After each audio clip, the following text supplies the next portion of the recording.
right, I wanted to sit down and kind of free flow explain my journey into nursing and what that's looked like for me, and share my experience as somebody who came to nursing as a second degree. So my first degree was in urban planning. I was really drawn to urban planning because I had a big passion for community. I wanted to study urban psychology, and I was really interested in the way that the design choices that we make can affect people's interest in gathering on like a subconscious level kind of thing. So I had a lot of interest in the academia side of it, but I also had a big interest in the power of podcasting. The summer after my first year of college, I worked in affordable housing, but then I also, on my lunch breaks, would go out into the community and interview people about their firsthand experience of gentrification creeping into their neighborhood. I remember going back to my college town, and I graduated and I started work in economic development. I was really struggling at work, feeling fulfilled. I kind of felt like even though I knew the work that we were doing was important, all of it existed on a computer, and that was really hard for me. I am a very tangible person, as is evidenced by the fact that I knit, the fact that I spin. So I was just really struggling with this discontentment, and I didn't really know what to do with it. And I started to kind of peek around at other job opportunities. I played around with the idea of being a teacher. I played around with the idea of being a librarian. I played around with different, going back to school and maybe like going back to my original dream of studying urban psychology. I looked at degrees in London. I was all over the place. It occurred to me that maybe I wanted to explore the feeling that I had with podcasting when I was able to put my hand on somebody's shoulder to comfort them. I remember I was talking to my mom about that on the phone, and I said, I just want a job where I can do that. And it sounds so silly, but that was really the number one dream on my wish list. Was I just wanted the opportunity to provide that kind of comfort for somebody. And my mom was a nurse, and she just kind of looked at me and she was like, I feel like that's something you need to explore. So I decided that I would just take the nursing school prerequisites. I would dip my toe in, see how it felt. Anatomy and physiology was the first one where I had a real healthcare class. I had never had a class like that before, so that was really fascinating to me. But I'm taking this class, and it still felt, I was really interested in it. I thought it was very cool, but I still felt a little bit detached from it. I couldn't envision myself. I feel like when people talk about nursing, if you're not in the nursing realm, a lot of people will say like, oh, I could never like deal with the bodily fluids or the gore of it, of injury or of really intense illness and everything that comes along with it. And I was struggling with that myself when I was taking this class. Like, I couldn't picture the human component of it. So I decided that fall to make it a little bit more personal for myself, and I became a home hospice volunteer worker. I remember feeling totally out of my element. I was just really, really taken aback by the vulnerability of it. It was very serious and very raw and very, very, very real. But that was just the final piece that I needed to make healthcare feel personal. I think that's when people, like I was mentioning before, when people get kind of icked out by what nursing is, they don't consider that it is so deeply human and so deeply personal and so deeply, it's really just such a privilege to be in that space with somebody else. You're making them feel comfortable and as normal as possible. And that's really the goal with nursing. And once you start pouring your heart into that space and you stop feeling overwhelmed about what you're witnessing, it totally changes it. And that started happening for me when the more I would do these hospice volunteer visits, the less I would get freaked out, and the more that I would feel like, okay, I can do this. So after my experience with home hospice, I decided in my second semester of prerequisites that I felt confident enough to apply for a job in the hospital. I had never been in a hospital before, maybe with the exception of very briefly visiting a grandparent. I remember applying and just kind of feeling like there is no way that firstly I'm going to get any of these jobs, because I felt like a big fat phony applying for jobs in a career that I was still so new in. I just couldn't picture anybody seeing my application and going, yeah, like, sure, you know? So I applied for some jobs in the city where I now live, at the hospital I now work at and go to school at. And I had no freaking clue what any of the abbreviations meant on the applications I was applying to. So I had no idea really when I got a call back for an interview that I was applying to work at a level 1 trauma center step-down unit. And I didn't even really know what trauma meant. I didn't know what med-surg meant. I had just totally no idea what I was doing. So I interview for this job. I go down, I shadow at the desk. I was interviewing to be a unit secretary because I had no medical credentials. And I remember sitting at the desk and observing the secretary and just looking at all of the complexity of how much was happening. I was used to working in my own little office, separate from other people, just on my email and my little computer.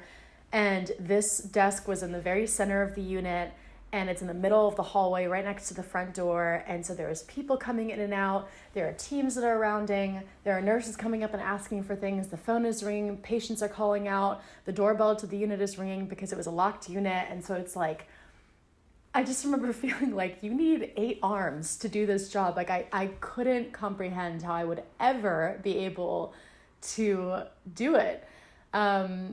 But I just knew I had to listen to this gut feeling, and I had to make the leap and just say, okay, I'm just going to do it. I ended up getting the job. I remember getting up for my very first day of work and just being so overwhelmed. And I get to the unit and I start, my orientation, and it's the first couple weeks, it's just me shadowing. And there were so many times where I would go into the bathroom. I'm going to get a little bit emotional. There were so many times that I would go into the bathroom and I would just smile because I was so happy that I had found this job and that I just loved it so much. And I just felt like, wow, how many people get the opportunity to find their passion in their career? It was just amazing. And I just felt so alive for the first time in my life, really, in a career setting. And I also felt like I had finally found a place where my personality was rewarded. My personality, I didn't have to adjust who I was to make my job work for me. They just so seamlessly came together. And I worked on that trauma unit for 2 years, and it was just amazing. It was amazing. There were absolutely parts that were really, really difficult and challenging, but I learned how to knit during that time. I was a night shift unit secretary, and that's when I learned how to knit. I met so many people that really changed my life, and really so many of the happiest moments in my life were on that unit. And this is the way I'm getting a little bit emotional is part of why I wanted to sit down and talk about this, because there's a lot of negative press about nursing, but so much of it is really such a gift. The people that you meet and the patients that you get to help and the families that you meet, it's just really, really beautiful. And it's really easy to get emotional about because it just really touches your heart in a way that nothing else has really in my life. So I applied to nursing school when I first became a secretary on trauma, and I actually got waitlisted. I didn't feel a intrinsic feeling of motivation to get off the wait list. I kind of felt like the wait list had happened for a reason, and I wanted to have one more year of working in trauma as a secretary and just kind of observing the field that I was about to enter into, because going back to school and becoming a nurse is a big decision, financially, life-wise, time-wise, all of that stuff. I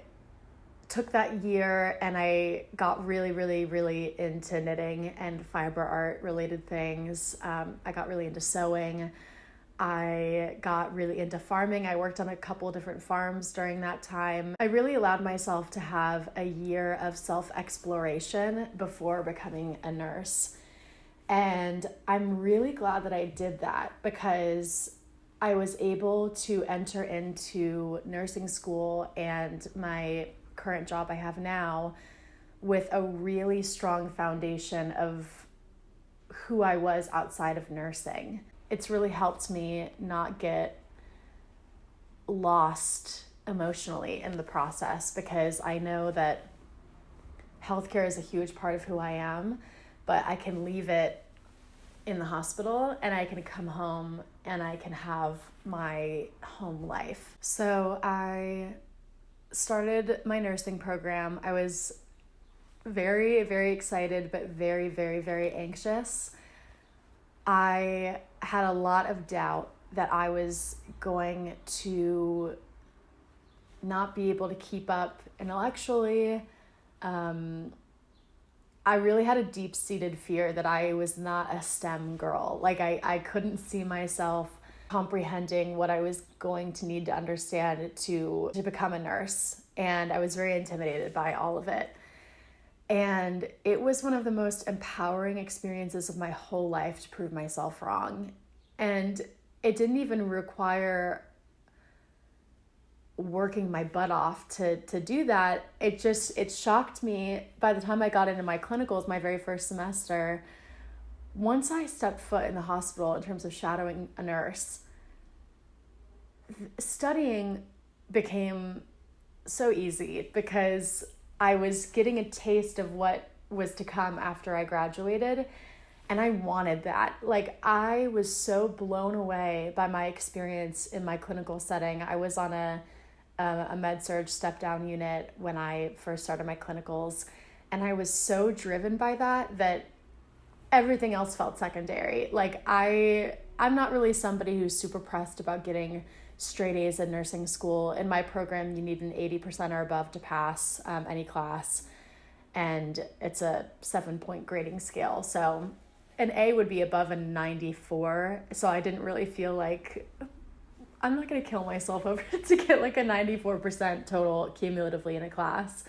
What was most important to me was that in my clinical experience, I was getting the most I could get out of it. I was extremely anxious my first few clinicals, because even though I had been in the hospital as a unit secretary, I had been behind the desk, I hadn't been really within patient rooms. I had seen a little bit of stuff, but I hadn't really been within a room. And I especially had not been doing anything medical on anybody.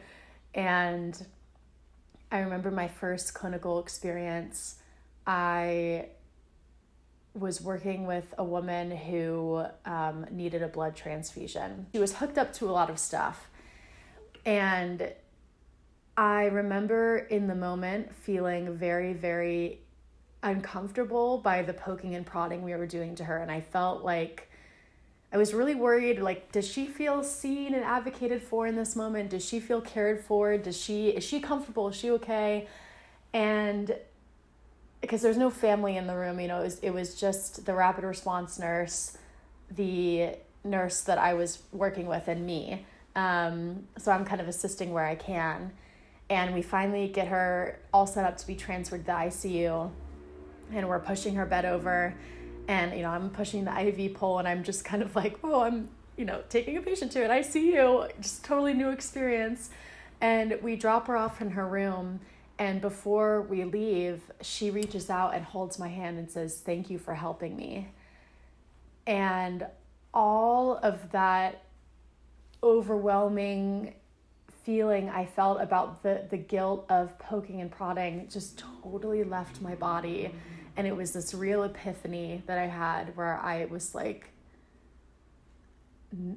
all these interventions have purpose and are there to help, and that it's not needless torture. And I know that that sounds kind of obvious, but it's not really until you see that in person that you really understand it. And again, I just really encourage that if you're considering going into nursing, please do not be intimidated by what you will like do to people, because it's life-saving for them. Fast forward to now, I won't really dwell too much on what nursing school has been like, because that kind of summarizes how I felt. But I'm now in my 4th semester, and I'm in my last ever clinical in the ICU before I do my senior synthesis, like capstone in the fall, where I will work a nurse's schedule and pretty much learn to be independent as a nurse before I'm shoved out into the world in January. And I take my NCLEX and hopefully pass my boards and everything. Since working in trauma, I've gotten a job as a CNA on an oncology floor, and that has transformed me in ways that I can't even really begin to express. Amidst all of these conversations in the critique of nursing, I just don't want us to forget that for so many of us who work with chronically ill or acute trauma situations, or whatever the case may be, working with people who are suffering, we are there working with people who are having oftentimes the worst days of their life. People who are isolated, people who feel the most sick they've ever felt, people who are experiencing loss, people who are experiencing divorce, people who are experiencing complete and utter loneliness and financial burden. I mean, the list just goes on and on and on of the absolute mental strain of being a patient. And just what that does to somebody's soul, and also their ability to heal, and what healing looks like for them, and what they need to be able to heal if they are able to heal. I wish that there was a bit more of that way of thinking on the internet talking about nursing, because nursing has just been the biggest gift to me, and I don't want to lose that, because my patients can feel that I really love my job, and it makes them feel really loved in return, because they know that my care for them is so genuine. And I just feel so lucky that I can be in this intimate space with people and be able to be somebody who can provide compassionate care. I would hate for any of them to experience a feeling of being a burden as a patient on top, like from their nurse, like feeling like a burden to their nurse on top of feeling very sick. I just hope that either if you're considering being a nurse, or if you are currently a nurse, or you work in the healthcare field, that you just remind yourself that the job is one thing, but the people we're helping is the priority, and is the goal. And just to not lose sight of that. So anyway, I hope that this little sit-down chat was interesting or helpful to somebody. And please, in the comments below, if you have any sort of thoughts about it or experiences in your own nursing career that you would like to share, I would love to hear it. So thank you so much for listening. And again, if you're considering being a nurse, it's the best decision I've ever made in my whole life. And I really, really hope that if that is a calling that you feel, We need more people who have that calling to come into the career. And if you try it and it doesn't work out, then that's also totally fine. You know, it's life is about taking risks, and it's, if you feel that inkling, it's, I really do feel that it's worth exploring. And please never feel that you are not intelligent enough, or that you could never be in that space. You know, you really can surprise yourself. I certainly surprised myself. You know, as somebody who hates getting my labs drawn, I think it's really like fun and interesting to do phlebotomy on other people, which is crazy because on my own self, I pass out, you know? So just don't let, I guess, preconceived notions you have of yourself and your own abilities stop you from entering into a career that could really change your life and could be, just a big gift. So anyway, thank you all so much for listening, and I really appreciate it.